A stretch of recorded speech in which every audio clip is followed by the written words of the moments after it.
Pâques nous a fait entrer dans un nouveau temps.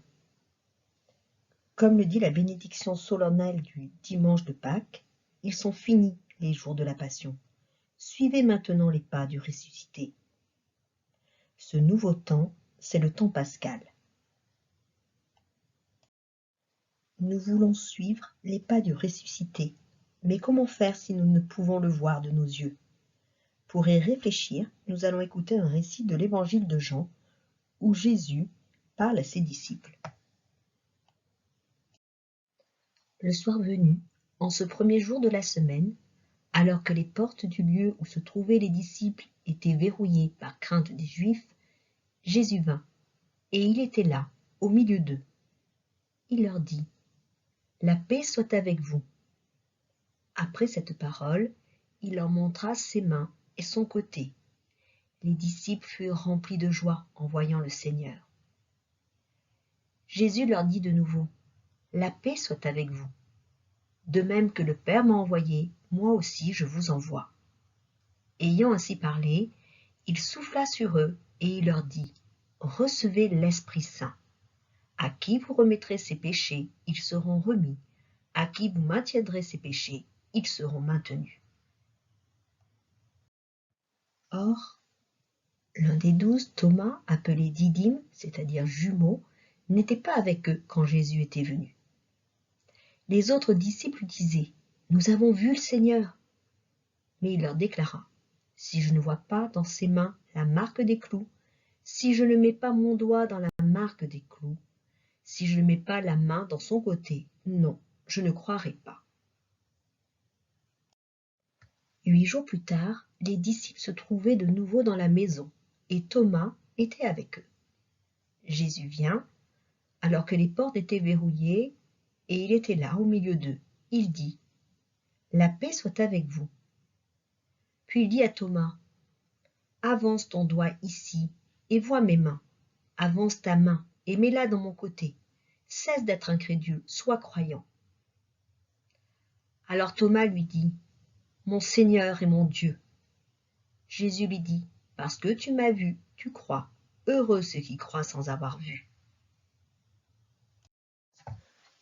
Au début du texte, les disciples qui sont avec Jésus éprouvent une grande joie en voyant le Seigneur ressuscité.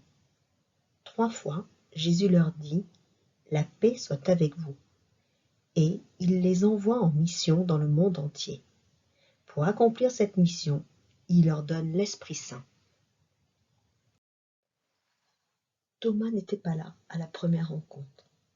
Il a eu du mal à croire, uniquement à partir de la parole de ses compagnons. Jésus sait que ce n'est pas facile. Jésus lui dit alors : « Cesse d'être incrédule, sois croyant. » Il donne à Thomas une foi solide. Thomas ne touche pas les mains et le côté de Jésus. Il s'agenouille et il acclame en lui disant : « Mon Seigneur et mon Dieu. » Nous avons déjà rencontré 2 fois Thomas dans les évangiles. La première fois est lorsque Jésus part à Jérusalem. Les disciples autour de lui sont hésitants et craintifs. Ils essaient de l'en dissuader. « Rabbi, tout récemment les Juifs cherchaient à te lapider, tu retournes là-bas. » Mais Thomas leur réplique : « Allons-y nous aussi, pour mourir avec lui. » Cette parole révèle un homme courageux, décidé à suivre le Christ, même sur un chemin difficile. Le deuxième passage, où nous rencontrons Thomas, se situe après la scène. Le Seigneur dit à ses disciples : « Je pars vous préparer une place. Pour aller où je m'en vais, vous savez le chemin. » Thomas intervient alors, comme si le mot chemin l'avait touché. « Seigneur, nous ne savons même pas où tu vas. Comment pourrions-nous savoir le chemin ?» Thomas est un chercheur de vérité, un chercheur de Dieu. Il veut trouver le chemin. Pour cela, il pose des questions. Il veut aller jusqu'au bout de sa démarche. Comment repérer la présence de Jésus ressuscité dans le monde qui nous entoure et dans l'Église ? Regarde ton livre, page 69.